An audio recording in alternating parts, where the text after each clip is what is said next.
Selamat datang di channel Gereja Katolik. Sebelum memulai podcast, mari dukung channel ini dengan cara subscribe, like, dan share video ini. Tema podcast pada hari ini, saya akan membahas mengenai sikap Vatikan mengenai hukuman mati. La pena capital no ofrece justicia a las víctimas, sino que fomenta la venganza y evita toda posibilidad de deshacer un posible error judicial. Por otro lado, moralmente la pena de muerte es inadecuada. Destruye el don más importante que hemos recibido, la vida. Setiap manusia punya hak untuk hidup.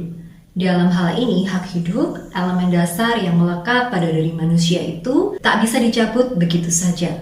Termasuk oleh negara lewat tiang gantungan, suntik mati, atau regu tembak. Hal inilah yang kiranya menjadi dasar Paus Fransiskus ketika menyetujui revisi baru dari pasal 2267 Katekismus Gereja Katolik yang menegaskan bahwa praktik hukuman mati tidak bisa diterima. Dilansir dari Vatikan News, keputusan itu diumumkan Kongregasi Ajaran Iman dalam surat kepada uskup tertanggal 1 Agustus 2018 serta ditandatangani oleh Kardinal Luis Francisco Ladaria. Dalam surat itu, Uskup Ladaria menjelaskan bahwa penolakan terhadap hukuman mati bertujuan untuk melindungi kebaikan bersama dalam konteks sosial di mana sanksi pidana dipahami secara berbeda dan berkembang di lingkungan yang lebih sulit mencegah pelaku kriminal mengulangi kejahatannya. Mengutip pernyataan Yohanes Paulus II, Ladaria menegaskan praktik hukuman mati sebagai praktik yang kejam dan tidak perlu. Tak ketinggalan, ia juga mendorong agar para kepala pemerintahan di seluruh dunia untuk segera menghapuskan hukuman mati. Keputusan Vatikan untuk menolak hukuman mati kemungkinan besar akan menimbulkan perdebatan di negara-negara yang mayoritas umat Katoliknya sepakat dengan hukuman mati.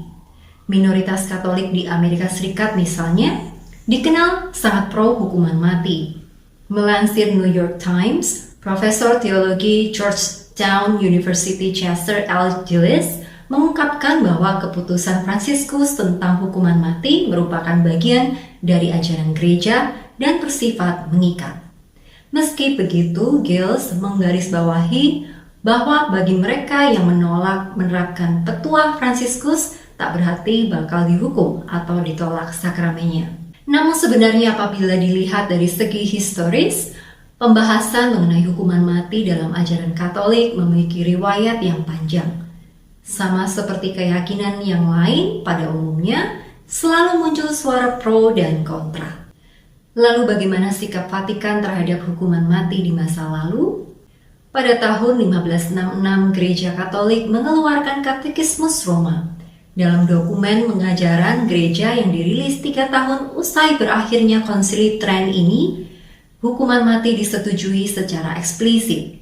Namun, gelombang penolakan terhadap hukuman mati tetap bermunculan. Mereka yang menolak hukuman mati menilai bahwa kematian semestinya dipahami sebagai tahapan perjalanan menuju kehidupan kekal, alih-alih sebagai konsekuensi dari kejahatan yang paling tinggi. Salah satu pihak yang vokal menentang ialah filsuf utilitarian bernama Jeremy Bentham yang menilai hukuman mati sebagai tindakan tidak berguna. Penolakan terhadap hukuman mati sempat menimbulkan dampak yang signifikan. Pada abad ke-20, sejumlah negara Eropa memutuskan untuk menghapus hukuman mati.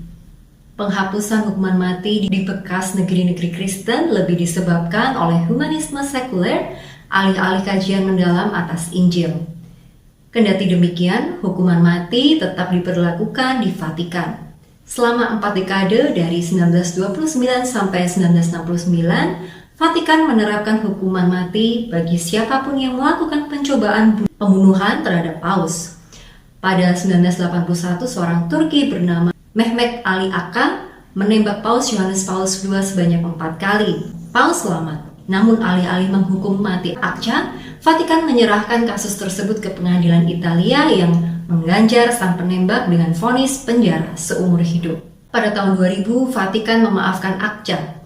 Rupanya Vatikan telah melarang hukuman mati termasuk untuk pelaku percobaan pembunuh Paus sejak 1969. Konsili Vatikan II 1962-1965 yang menegaskan pluralisme iman memang mengubah sikap gereja Katolik dalam berbagai aspek. Sejak Konsili Vatikan II, banyak tokoh Katolik yang mulai angkat bicara menentang hukuman mati. Penolakan tersebut berawal dari Konferensi Nasional Uskup Katolik pada 1980 di AS. Dalam pertemuan itu, mayoritas uskup yang hadir menilai negatif hukuman mati. Konferensi tersebut turut membidani terbitnya ensiklik Evangelium Vitae, Injil Kehidupan oleh Yohanes Paulus II pada 1992. Melalui ensiklik itu, Yohanes menekankan pentingnya budaya kehidupan, yaitu sebuah konsepsi yang menegaskan bahwa martabat hidup manusia harus dijunjung sebaik-baiknya.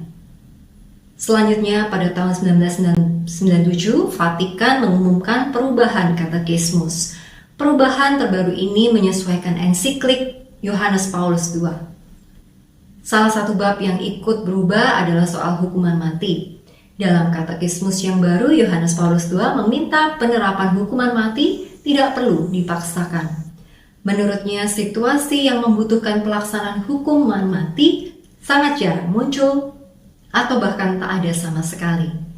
Demikian pembahasan mengenai sikap Vatikan atas hukuman mati. Apabila ada pertanyaan, dapat ditanyakan di kolom komentar.